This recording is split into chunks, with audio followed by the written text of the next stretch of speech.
वो सीमा हैदर कोई कहता है जासूस है, कोई कहता है नहीं नहीं हिंदुस्तान की बहू है, और वो अंधभक्त बोलते कह रहे ये हमारे देश की बहू है। खूब उसके माले उसको पड़ रहे हैं, खूब वाहवाही हो रही है। और जिस दिन मुसीबत में फंसेगा उसके बाद तब कोई फिल्म बनाकर बोलेगा, द सीमा हैदर फाइल्स नाम करके एक मूवी निकाल के मुसीबत झेलेगा और बोलेगा कि देखो ये जासूस आ गया।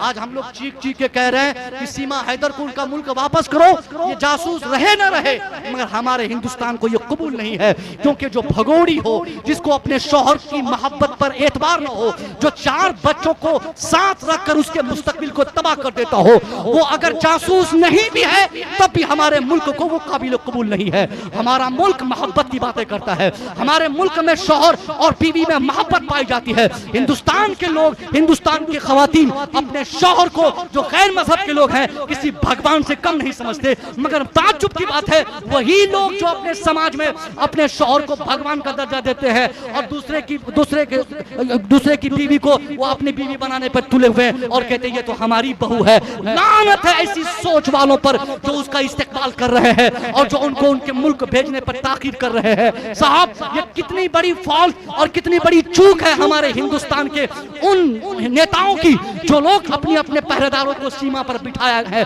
ये सीमा लांघकर एक मुल्क से दूसरा मुल्क, दूसरे मुल्क से तीसरा मुल्क और फिर नेपाल के रास्ते हिंदुस्तान में एक पाकिस्तानी खातून आ जाती है, औरत आती है। साहब एक औरत अकेले नहीं, 4 बच्चों के साथ, 5 क्लास की पढ़ी हुई औरत, जब हिंदुस्तान बॉर्डर पे चारों तरफ से हिंदुस्तान की हिफाजत के लिए हमारे मुल्क को घेरे हुए हैं लोग, फिर ये औरत आई कैसे, ये लड़की घुसी कैसे, बच्चों को लेकर आई कैसे? इसलिए इसमें बहादुरी उसकी नहीं, यहाँ पर गलती हमारे लोगों की है।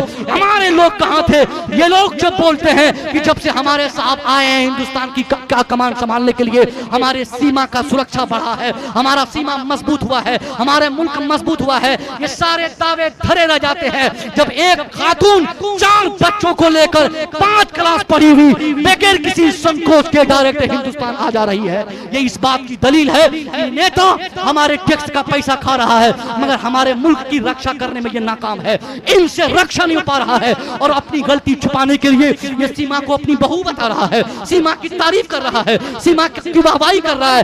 हम एक पैगाम देना चाहेंगे, आप भी अपनी बेटी को, चाहे जो भी हो, मुसलमान हो या किसी मत के मानने वाले हो, जो इंसान अपनी बेटी को आजाद छोड़ेगा, अपनी बीवी को आजाद छोड़ेगा, उसकी बीवी, उसकी बेटी एक दिन ऐसा कदम उठाएगी। इससे पहले कि हमको भी ऐसा दिन देखना पड़े, हम अपनी बेटी को एक ऐसी तहजीब में रखें ताकि हमारी बेटी गरीब गुर्बत में जिंदगी गुजार ले मगर किसी फालतू इंसान की मोहब्बत में उसका कदम ना फिसल पाए।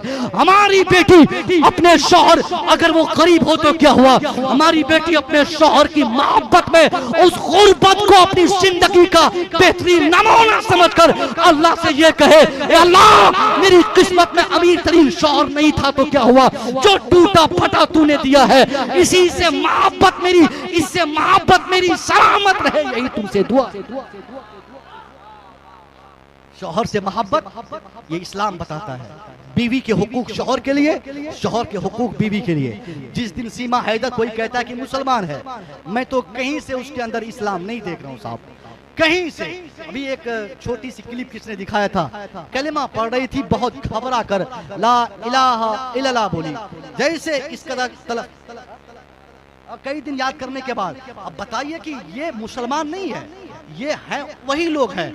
मगर एक फैक्ट बात में बताऊं, मौजूदा 2-4 न्यूज़पेपर पढ़ने के बाद और वो समाचार और अखबार को मुताला करने के बाद जो मैं समझ पाया हूं, ये वहां के हिंदू समाज के लोग इनको उकसा कर वहां के हिंदुओं को उकसाने के लिए यहाँ भेजे।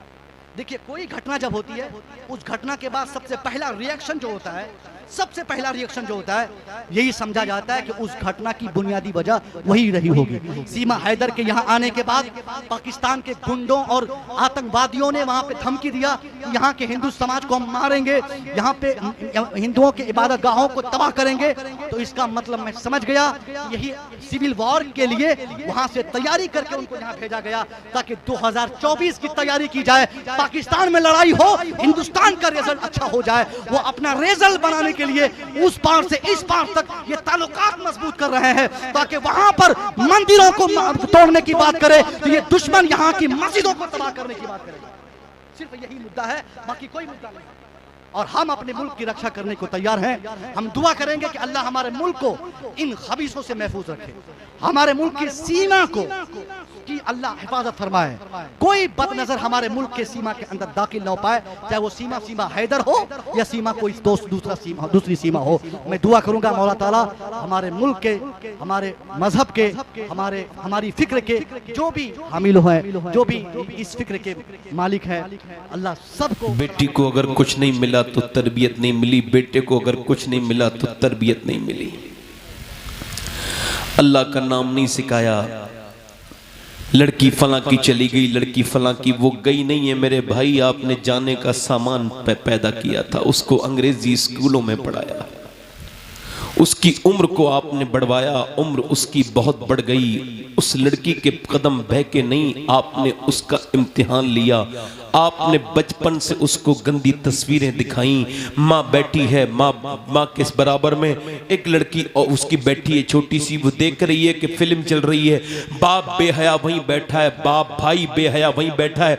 गंदी तस्वीरें, गंदे नाटक, गंदी तस्वीरें, गंदे जो है वो सीरियल। और मैं तो पाकिस्तानी लोगों से कहता हूँ, ये मीडिया के जरिए वो हमारे मुल्क पर बातें करते हैं। पाकिस्तान में इतने घटिया सीरियल बनते हैं। वो कहते हैं हमारा मुल्क इस्लाम के नाम पर बना है, ला इलाहा इल्लल्लाह के नाम पर बना है। तो ये जो सीरियल बन रहे हैं तुम्हारे यहाँ, ये किस नाम पर है? ये जो तुम्हारे यहाँ मुफ्त में बेहयाई की ट्यूशन दी जा रही है, तुम्हारे यहाँ ये वाहियात चीजें जो दिखाई जा रही है, हमारे मुल्क के बारे में बातें क्यों करते हो तुम अपने पाकिस्तान में बैठकर? हमें अल्लाह का शुक्र है कि हम ठीक है, अल्लाह का फजल है, हमें कोई ऐसी परेशानी नहीं है। हम पे रहम मत करो, अपने ऊपर रहम करो, अपने गिरेबान में झांको। हम यहाँ पर ठीक हैं। और देखो, इसका पहचान ये है कि जब हम नमाज पढ़ते हैं और जब तुम नमाज पढ़ते हो, तुम जब ईद पर नमाज पढ़ते हो, जब तुम बकरीद पर नमाज पढ़ते हो और जब तुम अलविदा में नमाज पढ़ते हो, तो तुम्हारी मस्जिदों में बम फूटते हैं। तुम लोग वहां नमाज पढ़ते हैं, तुम्हारे पांव कांपते हैं, कहीं कोई धमाका ना हो जाए, कहीं कोई हमें मार ना दे। तुम मस्जिदों में खड़े होकर डर महसूस करते हो, मगर जब हम नमाज पढ़ते हैं तो नमाज हम पढ़ते हैं और हमारी हिफाजत गैर मुस्लिम करने खड़े हो जाते हैं और दुनिया को ये बताते हैं कि हिंदुस्तान में किसी राजा की नहीं, अजमेर के ख्वाजा की हुकूमत।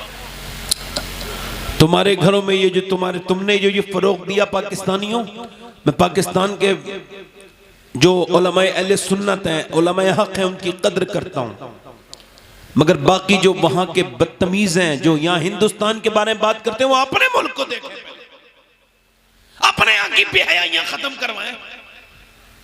हम अल्हम्दुलिल्लाह ये अर्ज करते हैं कि जब लड़की को हमने क्या किया, ये जो पाकिस्तानी ड्रामे खा गए, ये फिल्में खा गई, ड्रामे खा गए, अब उसमें क्या गंदी चीजें दिखाई जा रही हैं। बेटी देख देख देख देख देख के बड़ी हो गई, वो 8 साल की हुई, 9 साल की हुई, वही बदतमीजी देखती रही। क्या कि उसकी माँ देखती है फिल्म। अच्छा, फिल्म में जब कोई अच्छा सीन आता है, उसके अकॉर्डिंग अच्छा तो कुछ होता ही नहीं, मगर माँ को लगता है कि दोनों ये मिल गए हीरो हीरोइन, तो माँ को खुशी होती है, तो माँ मुस्कुराने लगती है। और जब हीरोइन मिलते नहीं तो फिर उसको तकलीफ होती है, और जब वो भाग के शादी करते हैं तो इनको बड़ी खुशी होती है। मां के चेहरे पर खुशी देख देख कर उसके जज्बात से खेलते रहे ये लोग, आखिरकार बड़े होकर के उसने वही अमल करके दिखा दिया। तो हैरत की बात क्यों है, ये जब घर में तुमने सिखाया ये था। मुझे बताओ, अगर जिस बेटी को, मेरी तरफ देखो, अगर जिस बेटी की मां ने अपनी बेटी को फिल्म दिखा के और जो फिल्म के सामने रोई और टीवी के सामने रोई, अगर उसी लड़की ने अपनी मां को मुसल्ले पे रोते देखा होता तो